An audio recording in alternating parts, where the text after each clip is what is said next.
Chapter 1. Tip manufactures a pumpkin head. In the country of the Gillikins, which is at the north of the land of Oz, lived a youth called Tip.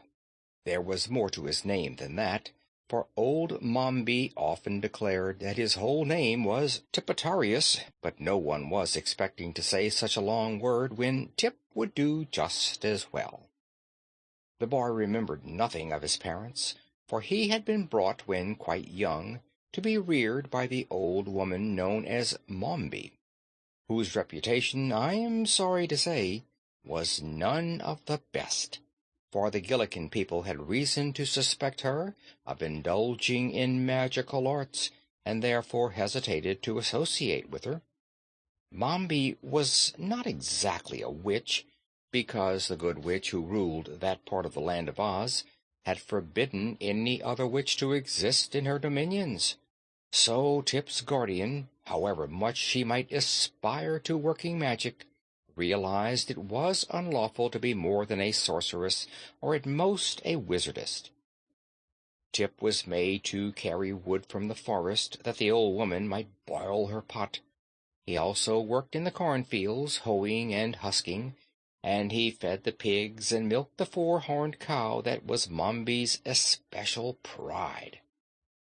But you must not suppose he worked all the time, for he felt that would be bad for him. When sent to the forest, Tip often climbed trees for birds' eggs, or amused himself chasing the fleet white rabbits or fishing in the brooks with bent pins.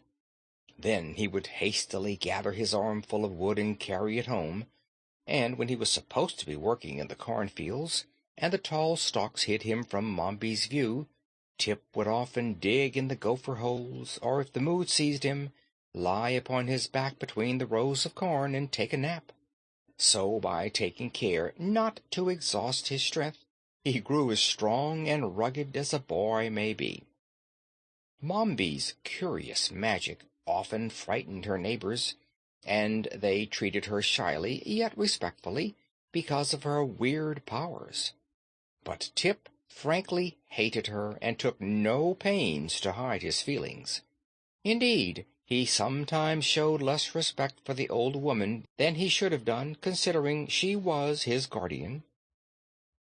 There were pumpkins in Mombi's cornfields, lying golden red among the rows of green stalks, and these he had planted and carefully tended that the four-horned cow might eat of them in the winter-time. But one day, after the corn had all been cut and stacked, and Tip was carrying the pumpkins to the stable, he took a notion to make a jack-lantern and try to give the old woman a fright with it. So he selected a fine big pumpkin, one with a lustrous orange-red color, and began carving it. With the point of his knife he made 2 round eyes, a 3-cornered nose, and a mouth shaped like a new moon. The face, when completed, could not have been considered strictly beautiful, but it wore a smile so big and broad, and was so jolly in expression, that even Tip laughed as he looked admiringly at his work. The child had no playmates, so he did not know that boys often dig out the inside of a pumpkin jack, and in the space thus made put a lighted candle to render the face more startling. But he conceived an idea of his own that promised to be quite as effective. He decided to manufacture the form of a man who would wear this pumpkin head, and to stand it in a place where old Mombi would meet it face to face. "And then," said Tip to himself with a laugh, "she'll squeal louder than the brown pig does when I pull her tail, and shiver with fright worse than I did last year when I had the ague." He had plenty of time to accomplish this task, for Mombi had gone to a village to buy groceries, she said, and it was a journey of at least 2 days. So he took his axe to the forest and selected some stout, straight saplings, which he cut down and trimmed of all their twigs and leaves. From these he would make the arms and legs and feet of his man.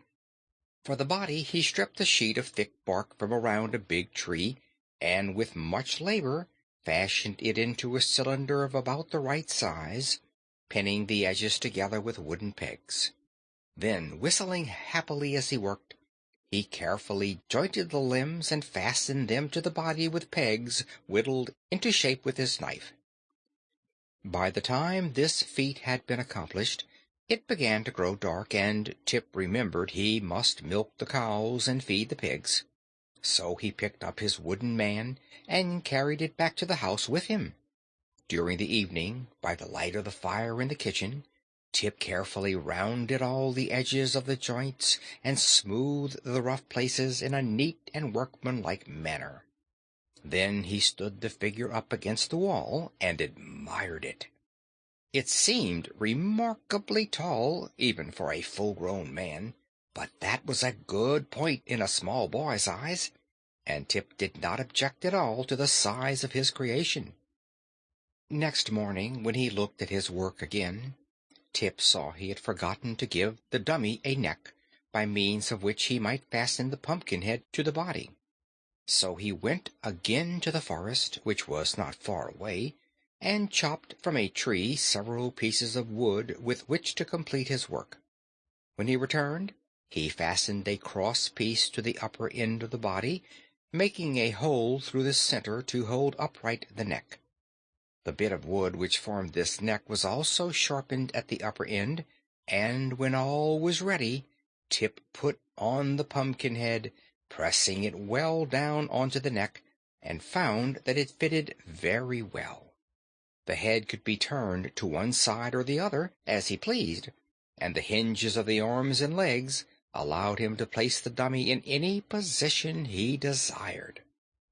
"Now that," declared Tip proudly, "is really a very fine man, and it ought to frighten several screeches out of old Mombi, but it would be much more lifelike if it were properly dressed."